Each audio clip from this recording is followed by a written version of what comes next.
Welcome to the Cybersecurity TLDR show, where we save you time by providing you the too long didn't read summary of cybersecurity topics and news. You can find us on YouTube through video and all the popular podcasting platforms for audio on the go. Now let's get over to your host, John Good. Welcome. This is your threat intel briefing for January 29th, 2023 through February 4th, 2023. I'm your host, John Good. If you're watching on YouTube, I appreciate it. Make sure to like, comment, and subscribe. Also, in that way, YouTube lets you know when new content drops. And if you're listening on podcasting platforms, make sure to subscribe on there as well and leave us a review. Also, remember that there is a link in the show notes, in the description to the show notes, so you can take a look at the articles that we cover and read a little bit more about them, maybe some of the information that we don't necessarily cover, as well as some other articles that we just didn't have time for because we don't want the show going on for 8 hours a day, right? So we got to condense it a little bit. But check that out. That'll be on my website at johngood.com. Without any further delay, we're going to go ahead and jump into the first article here. So first article, massive Microsoft 365 outage caused by WAN router IP change. Have you heard about this? Microsoft says this week's 5-hour-long Microsoft 365 worldwide outage was caused by a router IP address change that led to packet forwarding issues between all other routers in its wide area network, or its WAN.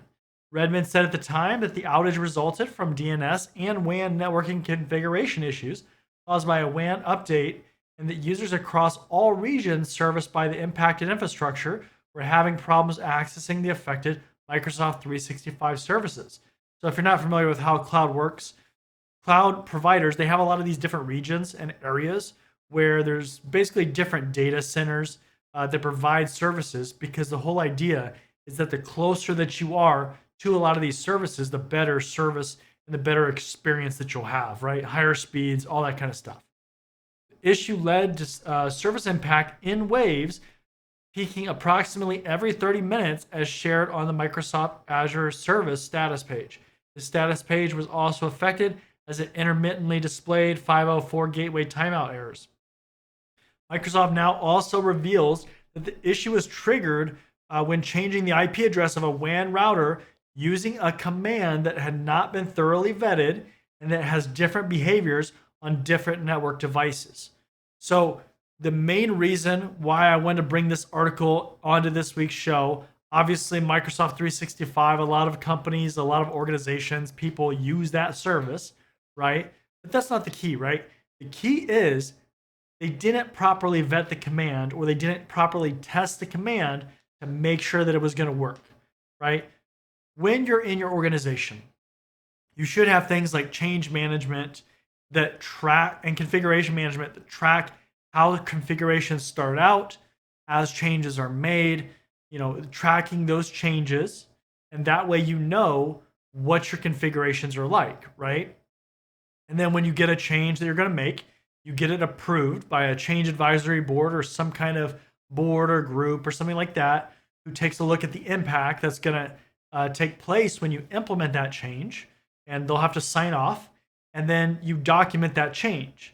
That way, when something happens, you can roll back that change. You'll know what happened. You'll know, for instance, you went in and you put in this configuration change, this command, right? And then that way you can roll back that change. And then, of course, hopefully you have some backups in your configurations and things like that too. But that way, you know exactly what happened. One of the things that gets companies in trouble and gets IT departments, security departments, right, everybody, businesses, in trouble is that they don't properly track the things that happen throughout their network, right? When you make changes, something's going to break eventually, right? Not all changes are going to be smooth. And it's how it goes down, right? That's how technology works. That's the things that we see happening. And so the better that you can track that stuff, the more efficient and more effectively you can fix things if they go wrong, or when they go wrong, I should say, right? And then overall, you just kind of have that record of that timeline of when you're making changes, right? Then of course you get things like maintenance windows and stuff like that, where maybe if you're going to take down a service, you have to notify the users or the impacted groups so that way they know something's going to be down. If you're in a company right now where you're working, you probably have seen things like maintenance window emails, right, from your IT department or somebody saying, hey, this service is going to be down from this time to this time. You've probably seen it in your personal emails too, right? If you have any kind of services or anything like that that you use, probably seen those kind of emails. So really, really important. You have to vet your commands. You have to have those change management processes in place so that way you're tracking all those changes. And then when something goes wrong, you know what happened, you know what you have to revert back, and you can kind of just go from there. So I'm telling you, very, very important. Very, very important. Next article. U.S. Federal Reserve rejects crypto-focused bank's application to be supervised by the Fed. The U.S. Federal Reserve on Friday, so this is Friday of last week, rejected crypto-focused Custodia Bank's application to become a member of the Federal Reserve System, saying the bank's proposed business model and focus on digital assets presented significant safety and soundness risks. Custodia, which is based in Wyoming and is chartered through the state as a special purpose depository institution, lacked a sufficient risk management framework to address the heightened risks associated with crypto, the Fed said, including crypto's potential use in money laundering and terrorist financing activities. If you're not familiar with why crypto is really not widely accepted by like nation state governments right now, or just governments, right? Countries' governments, it's because of something like this, right? Like this is one major issue. A lot of these crypto trading platforms and these crypto worlds, right? These cryptocurrencies, they are having tons of issues, right? We see issues all the time with fraud and some of them getting hacked and like all these kinds of things, right? And risk management is extremely important, especially in the financial world, as far as risk and really trying to focus on how much things cost, how much they will it will impact you if you have a building that goes out of service or something, right? Like all this stuff. In that financial world, they really focus on risk, right? In cybersecurity, we're trying to get to that point, and we're evolving, really starting to focus more and more on risk, which is where you should be and what you should be doing. But the problem is with us, right? Like in cybersecurity, it's a little bit more subjective in some cases. So it's not necessarily like a hard dollar figure that something will be impacted because of this or because of that. And that's where you get like qualitative and quantitative risk assessments and all this kinds of other stuff, right? But that's a real big problem in the crypto world.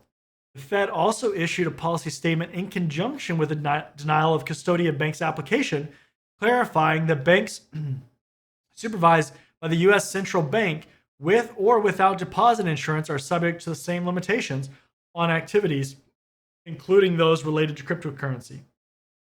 There's a quote. Today's action would not prohibit a state member bank or prospective applicant from providing safekeeping services in a custodial capacity for crypto assets if conducted in a safe and sound manner and in compliance with consumer, anti-money laundering, and anti-terrorist financing laws, the Fed said in a news release. Yeah, so that's another big issue, right, with cryptocurrency in the crypto world is a lot of bad people.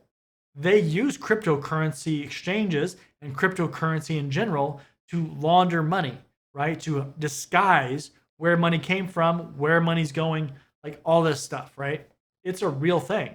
And so not only like malicious actors as in like hackers or groups like that, but also terrorist groups, right? Because they can't just walk into like here in the United States, like a Wells Fargo, right? They just can't walk into a Wells Fargo and dump a couple $100,000 into a bank account and not start setting off alarms, right? In the crypto world, it's a little bit different.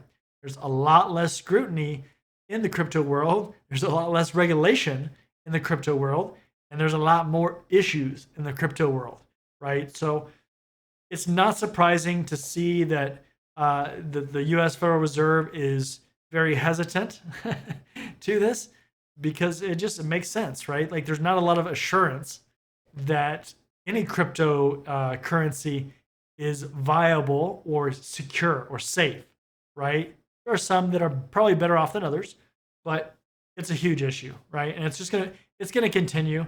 We're not quite at that point where it's gonna be widely adopted by governments. So, let's see here. What next article? Watch out, software engineers.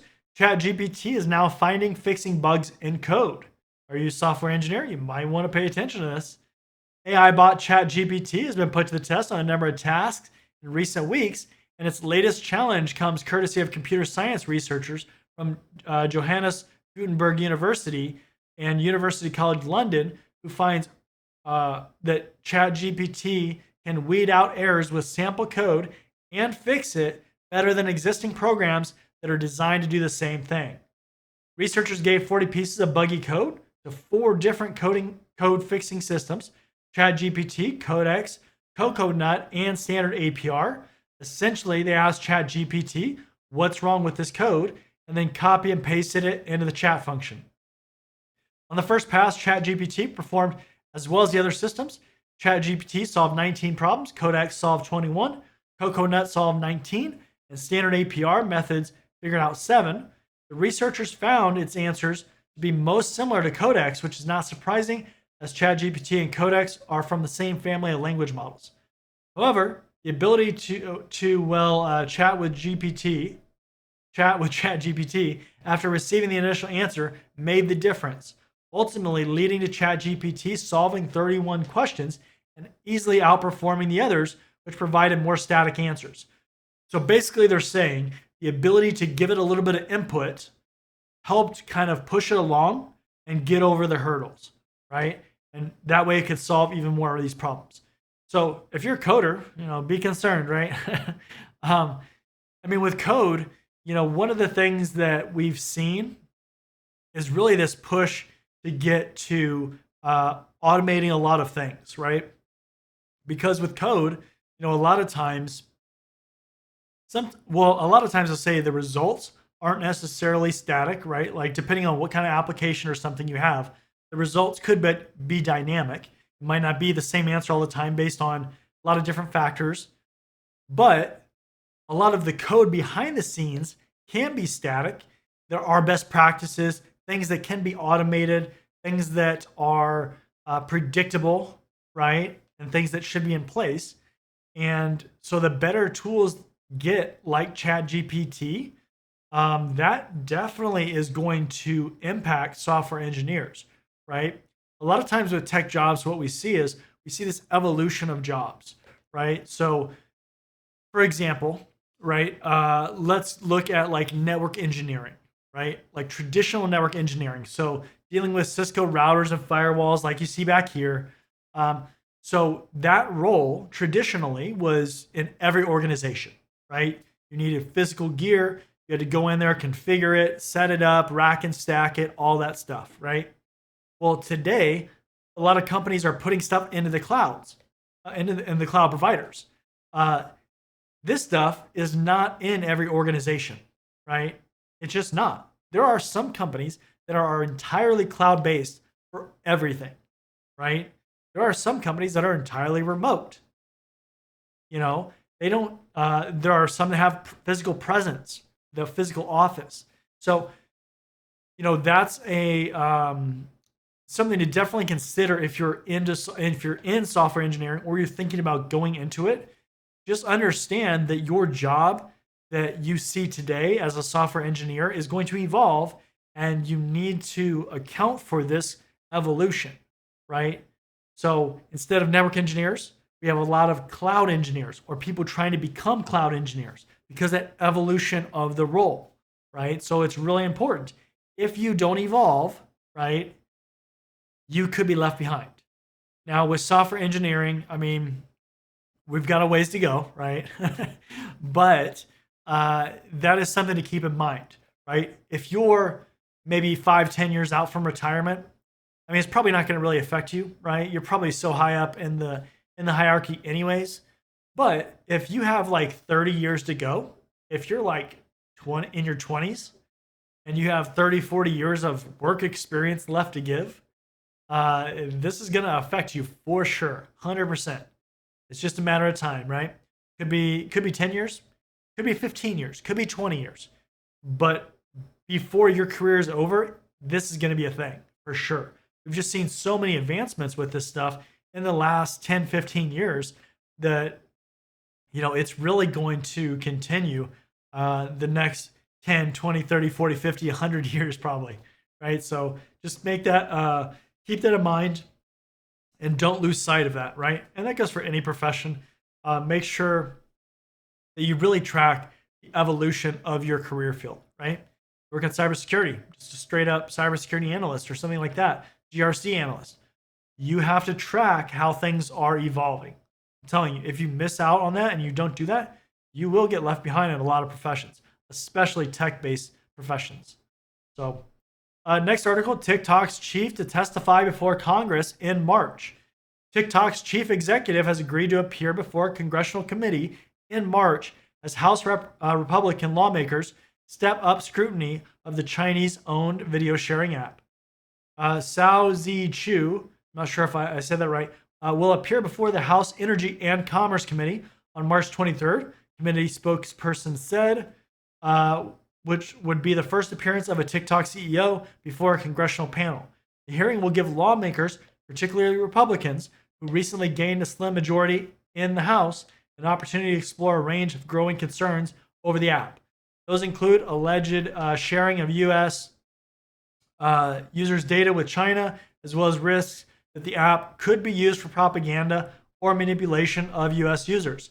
TikTok has knowingly allowed the ability for the and this is a quote, for the Chinese Communist Party to access American user data. Representative Kathy McMorris Rogers, a Republican from Washington, who chairs the committee, said in a written statement. So if you're not following TikTok, I would highly recommend that you follow this whole thing with TikTok, because basically what's happening is they're under a ton of scrutiny from a lot of governments, but especially the US government, because we know that this company is owned by a Chinese company, and we know that there are channels of them providing data to the Chinese government, right? And that's why it's a huge deal. It's been a big deal for a while. There's been a lot of articles and a lot of talk about this. We saw them say that they weren't doing it, and then they turned around and they had like 4 employees that were literally charged with spying on people. Like, you can't make this stuff up. And they just keep denying it. And are they giving information to the Chinese government? Probably.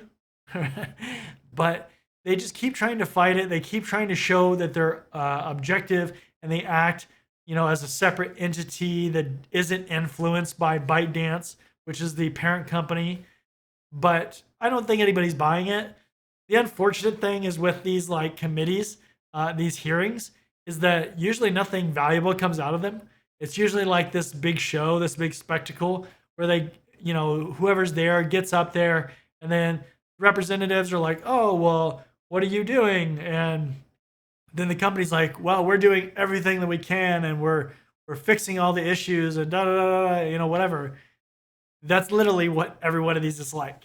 We've seen Facebook, we've seen Twitter, we've seen all these companies go up there, and it's the same thing every time. It's so worthless, right? And a lot of times these representatives, they don't even know the right questions to ask a lot of the times, right? Sometimes you have some very sharp representatives, and I mean, granted, right? They got to focus on a lot of stuff. They got to, be responsible for a lot of stuff. And then they have team members that are maybe giving them some questions or things like that. But, they're lawmakers, right? Typically, most of the people in there are lawmakers of some sort.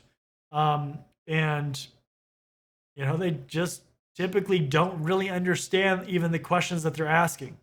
It's a lot of just verbatim repeating it. So, we'll see what happens. I don't expect much to come out of this, frankly. So, next article, researcher received a $27,000 bounty for 2-factor authentication bypass bug in Facebook and in Instagram. The flaw resides in a component used by the parent company Meta for confirming a phone number and email address. The researchers noticed that the software did not implement a rate limiting protection mechanism that allowed him to bypass two-factor authentication on Facebook by confirming the targeted user's already confirmed Facebook mobile number using the Meta Account Center.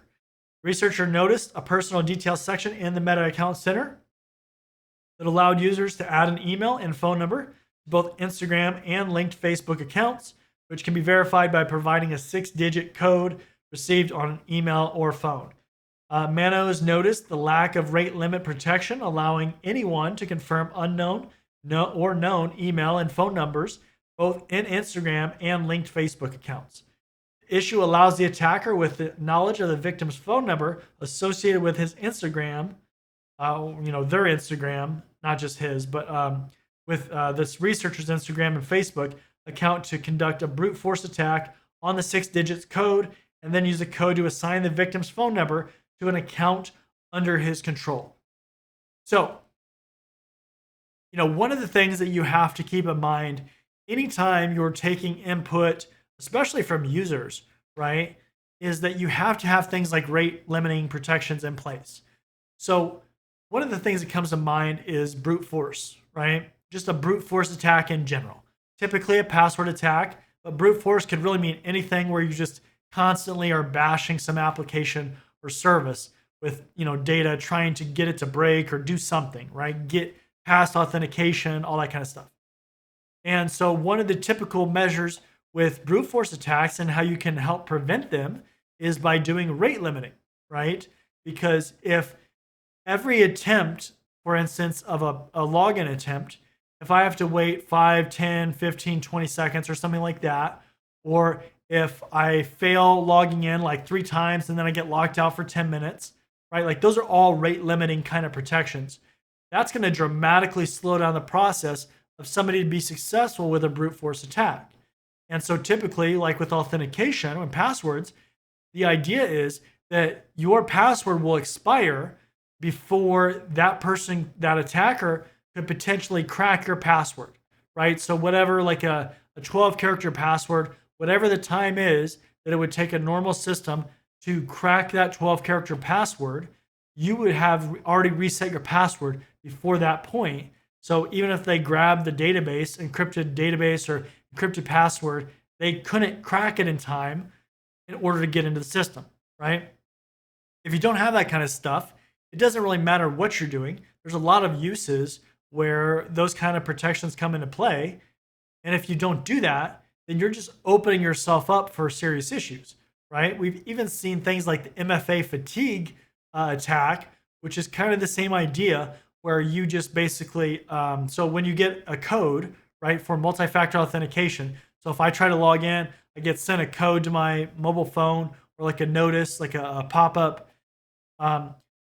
With MFA fatigue, the whole idea is that the attacker, they just constantly harass that application and that user. So eventually you're just like, okay, yes, allow access as the user. And then that attacker now has access because they just harassed you for a while and got you to give in, right? They made you weak. And you said, all right, I give up. And they just, you hit allow, right? But that's MFA fatigue. And that's the same kind of idea, right? You have to have these rate limiting protections because otherwise attackers will just do that, right? Especially with normal users, like just your regular business users. Eventually they're going to give in. They're going to be a little bit quicker to get weak and just hit allow or accept or whatever than like a security person. But I mean, security people get fooled too. So you have to be aware that you have to use these kind of protections. Otherwise, researchers or attackers are going to find it, right? It's going to be a race. So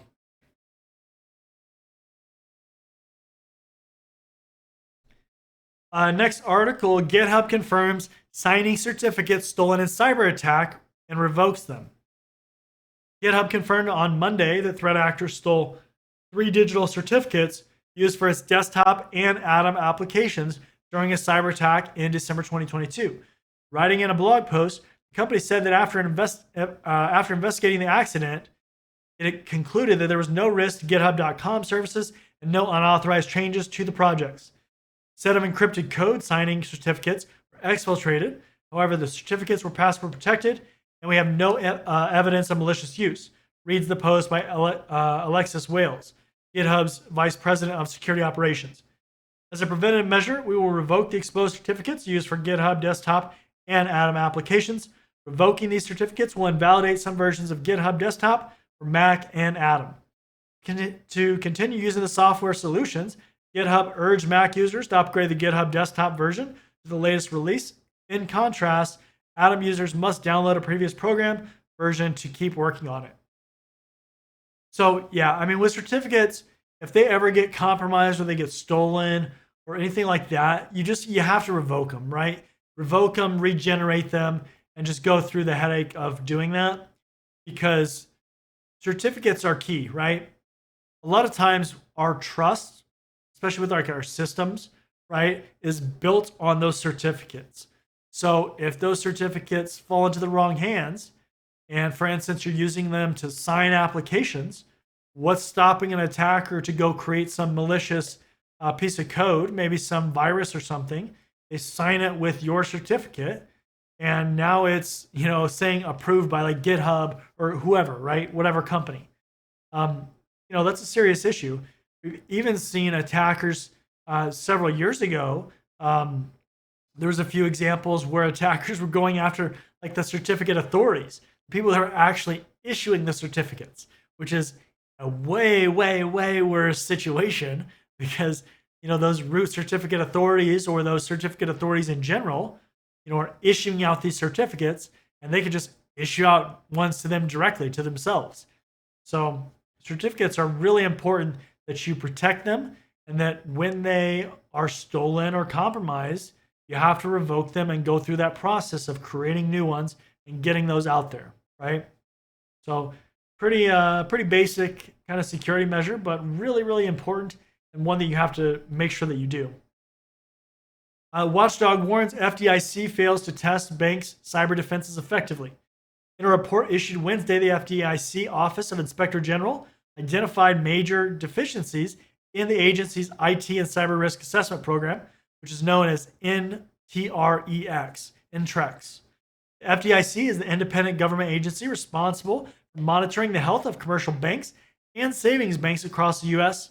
In its report, the organization's watchdog found that information used in the InTREx was outdated, and in some cases, agency examiners were not completing tests. In addition, the study found that staff were not being kept abreast of latest cyber threat updates, and no training for examiners was offered to reinforce InTREx procedures.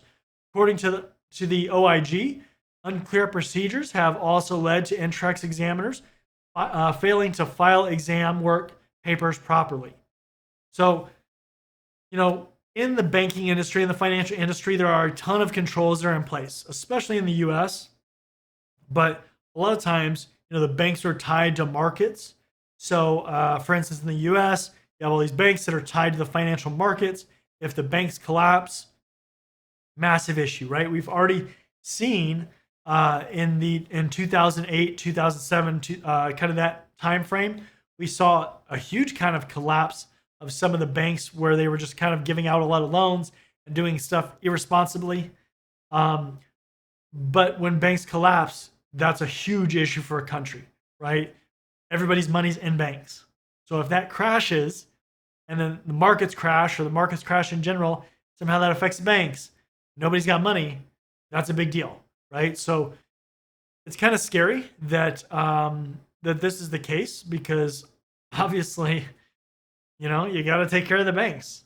But I'll also say one thing too, is that with governments tend to be a little bit slower than some private companies.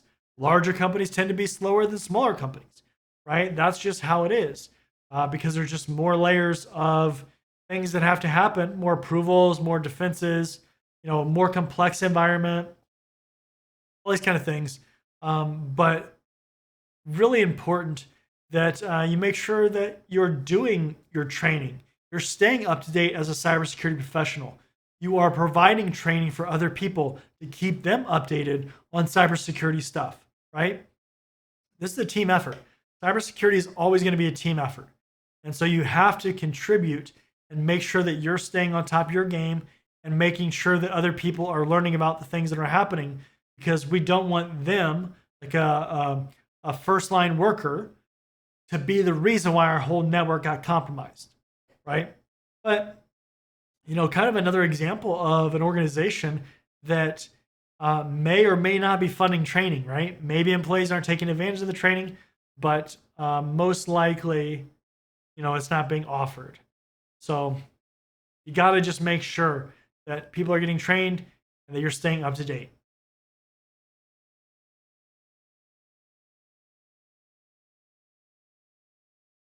Let's see here.